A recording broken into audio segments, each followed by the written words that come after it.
Baik, selamat datang di video kali ini saya ingin menjelaskan tentang controller BLDC. Ada 3 tahapan, yang pertama ada six step, sine wave, dan space vector. Sebelumnya saya izin memperkenalkan diri, nama saya Hanifan Antashitki dengan NIM akhir 069 dari kelompok 2 dan saya dari Teknologi Rekayasa Otomasi Angkatan 2023. Ya, jadi yang pertama itu apa sih BLDC itu? Ya, jadi BLDC atau motor BLDC adalah jenis motor sinkron yang menggunakan magnet permanen pada rotor dan kumparan stator untuk menghasilkan torsi. Tidak seperti motor DC konvensional, motor BLDC ini brushless dia sifatnya atau tidak memiliki sikat, sehingga membutuhkan sebuah sistem kontrol elektronik untuk mengatur arus pada kumparan stator. Nah, langsung aja kita ke percobaannya. Yang pertama adalah six step communication.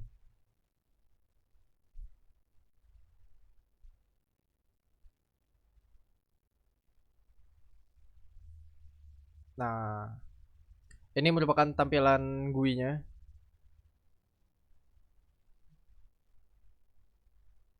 Programnya kita upload ke kursor dan kita running GUI-nya.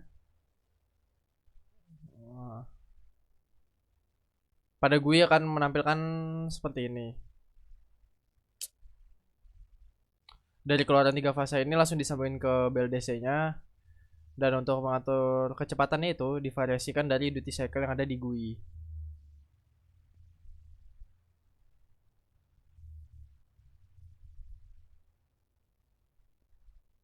Mohon maaf untuk sinyalnya. Sinyalnya cukup jelek.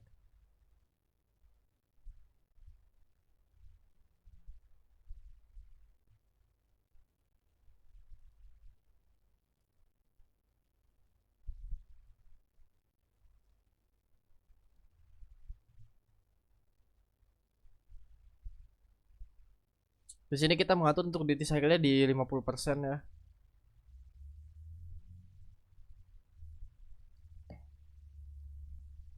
Nah, ketika duty cycle 50%, maka putaran motor akan semakin kencang dan grafiknya pun bisa dilihat. Nah, seperti ini. Nah, di sini kita mengubah pada bagian datemnya, kita perkecil lagi. Maka akan menampilkan hasil.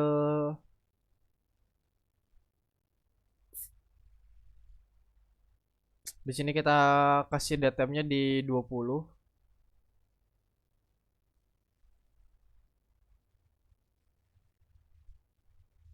Dan bisa dilihat untuk perubahan grafik serta perubahan kecepatan motornya.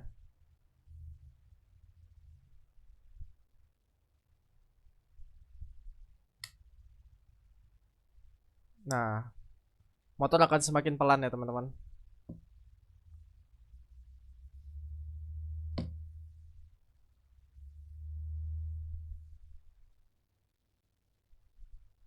Ya, jadi untuk pembahasannya itu konsep dan hasil percobaannya. Yang pertama prinsip kerjanya, yaitu dia akan mengalirkan arus ke lilitan motor dalam six step komutasi bergantian.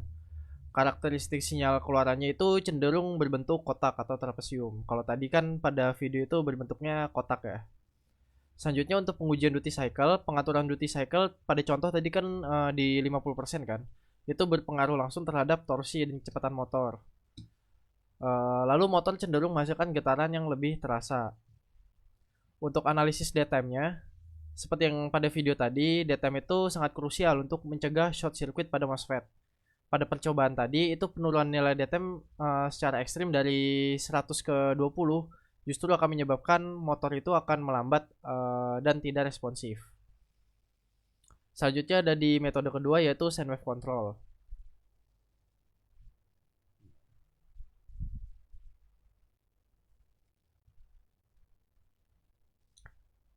Di sini kita akan menggunakan dua probe di mana kita akan melihat untuk grafiknya. Di mana yang atas itu plus dan di bawah itu minus.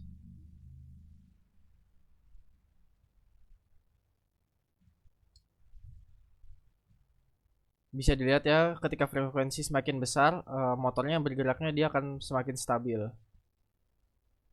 Bisa dilihat juga tuh pada osiloskopnya. Kalau amplinya semakin besar, maka motor juga bergerak akan semakin cepat. kurang lebih seperti itu.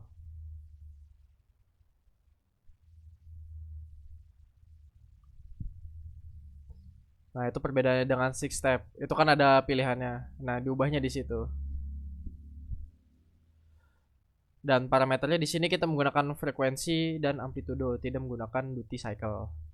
Nah, untuk penjelasannya yaitu prinsip kerjanya dia akan menghasilkan tegangan keluaran berbentuk gelombang sinusoidal murni untuk mengurangi reaktorsi atau torsi ripple. Lalu monitoring sinyalnya yaitu pengujian menggunakan dua probe osiloskop untuk memantau gelombang sisi positif dan negatif secara bersamaan.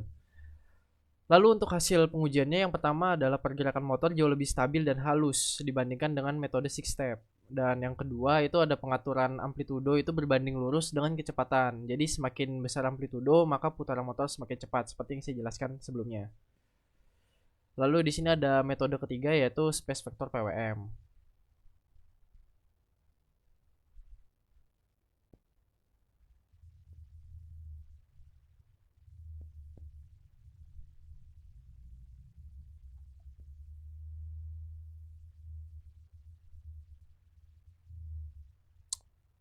Nah, ini kita cuman cukup mengganti di bagian menunya aja ya. Kita pilih lalu kita scan. Habis itu di connect device. Lalu dia akan terbaca di osiloskop.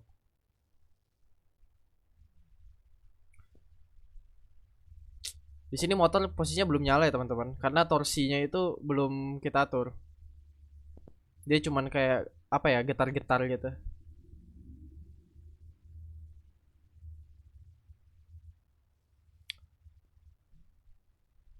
Ini frekuensinya akan divariasikan.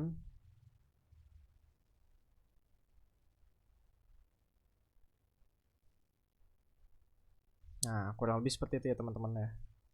Di sini untuk penjelasannya itu yang pertama ada prinsip kerjanya di mana teknik modulasi lanjut yang mempresentasikan tegangan referensi sebagai vektor ruang putar untuk mengoptimalkan penggunaan tegangan DC bus. Lalu hasil pengujiannya yaitu respons sistem sangat linear terhadap perubahan parameter input dan variasi frekuensi yang diberikan melalui GUI menghasilkan perubahan kecepatan yang presisi. Nah, keunggulan dari space vector ini yaitu menawarkan efisiensi tegangan yang lebih baik dan putaran motor yang lebih halus dibanding metode konvensional. Di sini saya berikan untuk perbandingannya di mana kita bagi menjadi 8 di mana ada kompleksitas. Di sini bisa dilihat untuk kompleksitasnya yang paling rendah itu dari six step dan sine itu yang sedang dan space vector itu yang paling tinggi. Untuk ripple yang dihasilkan itu yang paling sedikit dari space vector dan di tengah-tengah itu ada sine wave dan yang paling banyak ripple-nya ada di six step. Lalu untuk efisiensinya sendiri lagi-lagi space vector itu sangat efisiensi ya. Itu dia 90 sampai 95%. Lalu sine wave itu 85 sampai 90 dan six step itu 80 sampai 85. Nah, untuk tingkat kebisingannya juga lagi-lagi space vector itu unggul. Dimana untuk kebisingannya dari space vector itu dia cenderung tidak bising atau sangat rendah. Sine wave itu rendah dan six step itu paling bising. Namun di sini untuk bagian biaya space vector bisa dilihat itu paling mahal ya. Dan sine wave itu berada di tengah-tengah sementara six step ada di murah. Dan sensor yang digunakan di mana six step itu menggunakan Hall effect, sine wave itu bisa menggunakan encoder atau resolver dan space vector itu bisa menggunakan encoder atau sensoris. Lalu untuk penggunaan VDC-nya sendiri untuk six step dan sine wave itu sama ya, ada di 86%, sementara space vector itu ada di 99%. Dan untuk pengaplikasiannya biasanya kalau six step itu ada di kipas atau dan pompa. Untuk sine wave itu ada di appliance premium. Lalu untuk space vector itu biasanya ada di EV atau di servo. Contohnya untuk EV itu ada di mobil listrik atau di motor listrik. Nah, di sini kita akan melakukan percobaan blinking LED test untuk di STM32-nya.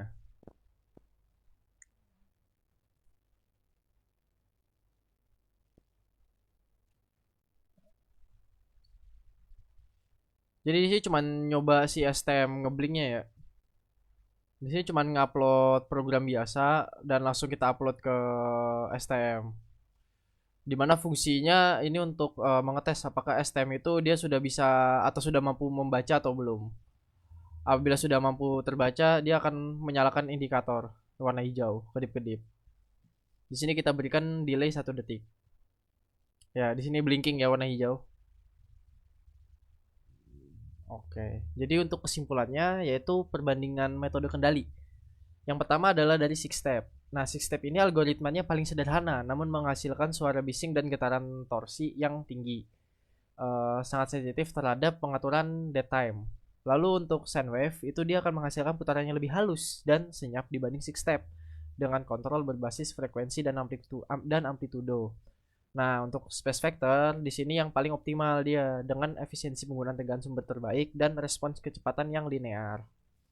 Jadi kurang lebih seperti itu untuk penjelasan pada tugas 11 ini. Jika ada kesalahan, kurang lebihnya mohon maaf. Terima kasih telah menonton dan sampai jumpa di video atau di semester selanjutnya.